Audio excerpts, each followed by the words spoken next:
And if I told you that the new pope was not born in Europe, it was not formed among cardinals, and until recently it was known simply as Father Bob. What would you believe? 2025 surprised the world with a papal election that shattered all expectations. While many they expected a name strong from Italy, Africa, or Eastern Europe, the cardinals, in an almost cinematic twist, they chose a man simple, with a deeply human story, and for the majority, completely unknown, Robert Francis Prevost. Today we know as Pope Leo XIV, but this isn't just a name change, it's a symbol, a break, a message in Same.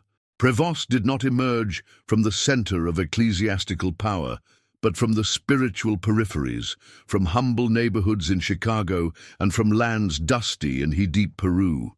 It was missionary before bishop, walker before diplomat, and man of community before institutional figure. This video is not just about telling you who is. Try to reveal yourself because was elected. Because behind each of his actions, no matter how ordinary they may seem, lies a profound truth about the future of the Catholic Church. Get ready to meet the 10 most shocking facts about the new Pope Leo XIV. What you'll discover, you won't see it here in the newscasts. In the hallways from the Vatican, rumors flew like birds in a storm. Names well known, influential, with years of prominence in the Curia, were circulating as possible successors. Journalists were betting on media figures, while Vatican analysts compiled lists of old favorites. But no one mentioned Robert Francis Prevost. And yet, in less than 48 hours of deliberations, a silent consensus emerged as a river underground, a name that did not provoke disputes, that did not represent ambitions, but did a testimony of a profound, coherent, and humble life. His choice was fast, almost unanimous, and for many, inexplicable. As achievement, someone so out of the radar join a school cardinal divided by ideological and geographical tensions? The answer is in what he didn't say, in what he did not seek, and in what, yes, lived. Leo XIV did not do campaign. He did not build strategic alliances. Its history spoke louder than any speech. Years among the poor, serene leadership as prior general of the Augustinians, and a life without a trace of personal ambition. One of the cardinals present confessed after, "We gave ourselves realize that we needed someone who didn't want to the power." And that was him. Sometimes the true leadership is not imposed, it is revealed. And when it does, it is impossible to ignore it. Robert Francis Prevost was born in South Chicago, an area marked by the cultural diversity and the Effort family diary workers. There, among factories, churches, and humble parks, she learned 3 things I would never forget: the value of the community, the strength of the faith simple, and the dignity of the silent work. But it was away from his homeland, in the dusty slopes of Chulucanas, in the north of the Peru, where his soul found your second home. He arrived as a missionary young, without titles or pretensions, and soon discovered that his mission was not to teach, but to learn. To learn to listen in another language, to respect different rhythms of life, to share the bread and dust with those who had little, but a lot gave. So deep was it his integration you chose become Peruvian citizen, not for diplomatic convenience, but out of spiritual conviction. He became in one more. He walked under the sun with the peasants, celebrated open-air masses, and slept in adobe houses with palm roofs. There, his identity was transformed. Already it wasn't just American. He was a brother, he was a father, he was people. His life began in Chicago, but his heart broke in 2, and the half was left in Peru. In Chulucanas wasn't Monsignor or Eminence. He was simply Father Bob. People do it remember with a warm smile, same as him offered upon arrival walking to the more remote villages. He didn't use chauffeurs or formal suits. He carried his backpack, his Bible, his day, and sometimes a tennis racket. Yes, even there, in half of the desert and poverty, I found in sport a language to connect with the young people and talk about God without complicated words. There was a priest who soiled his sandals, who sat in the shade of a tree to listen to the pains of the town, who officiated at weddings and funerals with equal dedication under tin roofs, without ornaments or choirs. His humility was not a superficial gesture. It was his way of life. When he wasn't building schools or mediating in conflicts, community was simply being present, with his heart open and feet firmly on the land. The miracles he performed were not of biblical spectacularity, but of transformation. Daily, a community that recovers the hope, a young man who finds purpose, a family who believes again in the church thanks to its proximity. Father Bob did not change the world from a pulpit, did walking, listening, and loving. They say that the words, they have power. But in the case of Pope Leo XIV, the languages became in bridges, literally. Speaks English as a native language, Spanish with an Andean accent, Italian with the fluency of whom has lived in Rome, French as anyone who read Pascal in his original language, and has a solid knowledge of Latin and Portuguese.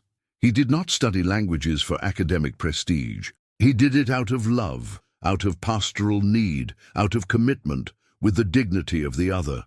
In each language, he changes his tone, adapts his gaze, carefully chooses the words that heal, not those that impose. During his visits to marginalized communities, he refused to speak through translators. He said, "If I can't talk to you in your language, how will I understand your soul?" That ability to move with naturalness between cultures, of being understood and of understanding, converted into something more than a priest or a leader. He became a symbol of what the church it can be, a house where every language is a prayer, every accent is accepted, and every culture has a place in the altar. In a time when the world seems to be divided by borders and differences, he remembers something essential. The Spirit has no language, but knows how to speak all of them. When Robert Francis Prevost was elected Pope, history books needed a new page. He broke two traditions of more than 2,000 years. For the first time, a pope is a citizen of the United States. And for the first time, he comes from the Order of St. Augustine. These two details, seemingly anecdotal, contain a silent revolution. The papacy for centuries has been dominated by Europe, by its logic, its geography, its structure. Leo XIV represents a turn towards a church truly global. Its choice. It was more than a spiritual decision. It was a political, pastoral, and eschatological sign. Margins, they are no longer there in the margins. And the second novelty is not minor.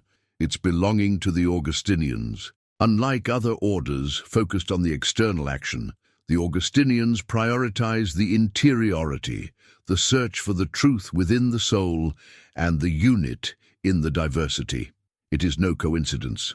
Leo XIII comes to the throne of Peter with the spirituality of the one who first converts to himself before trying to change the world. His leadership will not be about rigid structures or impositions doctrinal.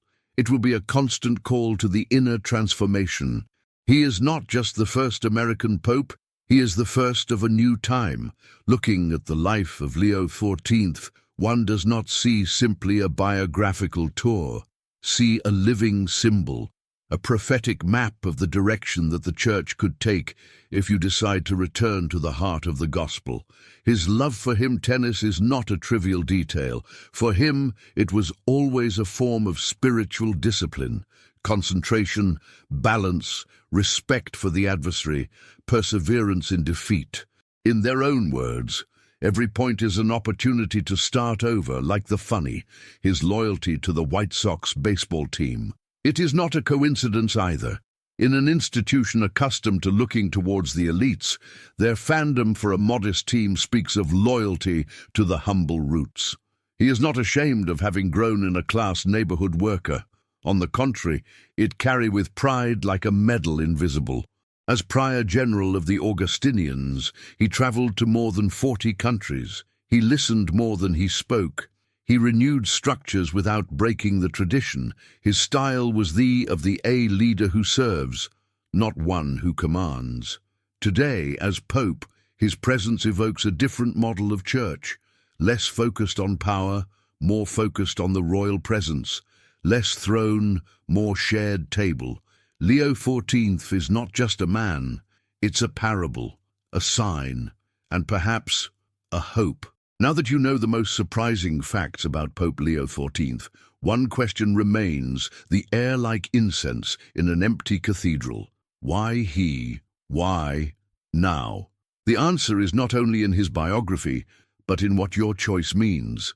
In a world saturated with noise, power and appearance, a figure emerges who preaches with the silent presence, with the everyday gesture, with the coherence of a dedicated life. Inchi Church seems to have heard a whisper ancient: whoever wants to be the first, let him be the servant of all. Leo XIV did not come to the papacy seeking to transform himself in a figure of power.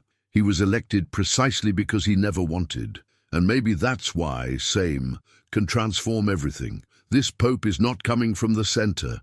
It comes from the borders. It does not impose discourses. It counts stories. It doesn't promise quick answers. It opens up paths to deep questions. And in that mystery, that of a man common elevated to a universal symbol, a new era for the Church. Now I ask you, do you think Leo XIV can change the course of the spiritual history of our time?